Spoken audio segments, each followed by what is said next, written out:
गली गली में सो रहा है पुरनका मुखिया चोर है, गली गली में सो रहा है पुरनका मुखिया चोर है। जितने दिनवा बीतता दीना छाप बीतता, जितने दिनवा बीतता दीना छाप बीतता। आय हाय हाय हो गईल डेट फिक्स आइल बा इलेक्शन यारवा सोर भइल बा हो गईल डेट फिक्स आइल बा इलेक्शन यारवा सोर भइल बा हाँ सोर भइल बा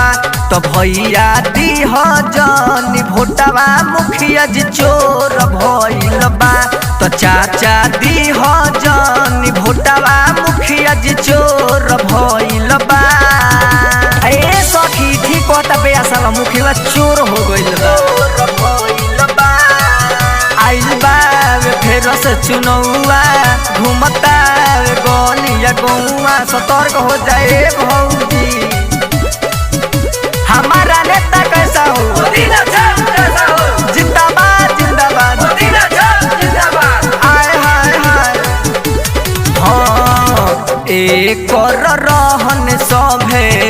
जन गइल बाटे घूमी घूमी घरे ई आधार कार्ड मांगे आधार कार्ड मांगे कर रहन सभे जन गइल बाटे घूमी घूमी घरे ई आधार कार्ड मांगे 5 साल में कुछ न कैलस अब काई करी मनवा थोर भइल बा 5 साल में कुछ न कैलस अब काई करी मनवा थोर भइल बा हाँ थोर भइल बा तो चाची दीह जानी भोटवा मुखिया जी चोर भइल बा तो चाचा दीह जानी भोटवा मुखिया जी चोर भइल बा पुरनका को हराना है नया मुखिया लाना है, पुरनका को हराना है नया मुखिया लाना है। आय हाय हाय देखो नोट लेके वोट मांगता रे ए भौजी 500 न वोट मत बेचियो ए दादा खुशबू रिकॉर्डिंग स्टूडियो कहला बिशनपुरा बाजार मिक्स बाय इमाम बाबू जेकरा पपैनी विश्वास सबसे ज्यादा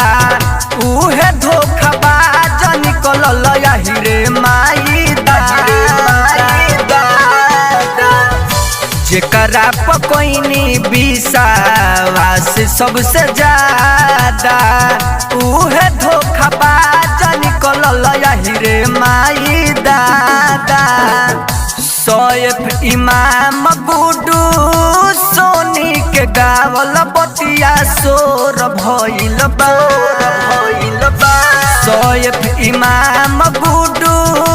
सोनी के गावल बतिया सोर भइल बा हाँ सोर भइल बा ए बाबा दीह जानी भोटवा मुखिया जी चोर भइल बा ए चाचा दीह जानी भोटवा मुखिया जी चोर भइल बा नमस्कार प्रणाम हम सिंगर गुडू सोनी हम बता दी कि ई गीत रोवर सब के एंटरटेनमेंट खातिर गइले बानी रोज सब अपना दिल बना ले मुखिया जी लोग के जय